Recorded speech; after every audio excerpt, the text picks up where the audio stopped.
यहाँ पर तुम्हारी कंट्री का 17 साल का स्टूडेंट कमिट कर रहा है due to the failure of the system. I mean इस वक्त तुम्हारी इस लाइक हमारी कंट्री आई गेस भाई। तो हे गाइस, तो क्या कॉकरोच जनता पार्टी का जो फाउंडर है अभिजीत दीपके, वो पूरा के पूरा एक्सपोज हो गया। दरअसल जब उसको जैनजीस ने ये सोच के सपोर्ट किया था कि भाई अब ये जैनजीस के लिए स्टैंड लेगा, तो वो तो कांग्रेस बीजेपी करने में लगा हुआ है। मतलब कि जब कॉकरोच जनता पार्टी के 20 मिलियन फॉलोअर हो गए, तो ये उनके ऑडियंस को बोलता है कि हमारा नेक्स्ट टारगेट है हमें कैसे भी करके बीजेपी की फॉलोइंग कम करना है। एंड ये अभिजीत दीपके अभी रचित रो की लाइव स्ट्रीम पे भी आया था, जहाँ पे इससे कुछ क्वेश्चन किए कि भाई आपका धुरंधर को लेके क्या ओपिनियन है, तो इसने भी कुछ वही रिप्लाई दिया जो ध्रुव राठी ने दिया था कि ये एक प्रोपोगेंडा मूवी और हमारे जैनजीस को गलत दिखाया जा रहा है। और इतना ही नहीं, ये खुद लाइव स्ट्रीम पे ये बोलता है कि तुम्हारी कंट्री का 17 साल का, मतलब ये खुद डिनाई नहीं कर रहा है कि वो इंडिया का है। तो भाई आप कौन होते हो इंडिया के जैनजीस के अगेंस्ट स्टैंड लेने वाले? बाकी मैं आपको रचित रो की कुछ लाइव स्ट्रीम की एक क्लिप बता देता हूँ, जिसको देखने के बाद आपको ये पता चल जाएगा कि ये एक एंटी नेशनलिस्ट है। और देखो जो आ रहा है उस पर तुम लोगों को भरोसा ही नहीं है। देन वही चीज बोल रहे दैट ट्रस्ट मी ब्लाइंडली। आप चाहते हो, आप जेनजी से चाहते हो कि जेनजी नहीं, देन तो you are taking sympathy. Like I mean see Abhijeet sir,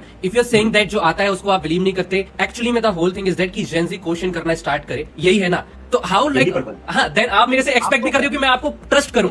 आप तो मेरे से एक्सपेक्ट करना चाहिए मैं आपसे क्वेश्चन करूं। यहाँ पर तुम्हारी कंट्री का 17 साल का स्टूडेंट कमिट कर रहा है due to the failure of the system. I mean इस वक्त तुम्हारी इस लाइक हमारी कंट्री आई गेस भाई। फर्स्टली लाइक एक funny question, what do you think about Dhurandhar? What do you think about Dhurandhar? या it's like funny, I really want to know. Don't like it. You don't like it, and what is your reason that you don't like it? I didn't like the way how it tried to say that it's a what fictional movie. Okay. Yeah. और बाद में आप क्या कर रहे हो, reality को tweak कर रहे हो आप। Okay. तो इधर यू शुड इधर being an artist it's your responsibility not tweak the facts if you are showing the facts.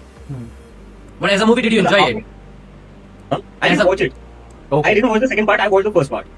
उसमें मुझे बहुत सारा ट्वीट किया हुआ दिखा। वैसे आपका इस बात के ऊपर क्या ओपिनियन है, आप मुझे ये बात कमेंट में जरूर बता सकते हो। और अगर आप मेरी इस वीडियो पे नए हो तो आप मुझे सब्सक्राइब भी कर सकते हो।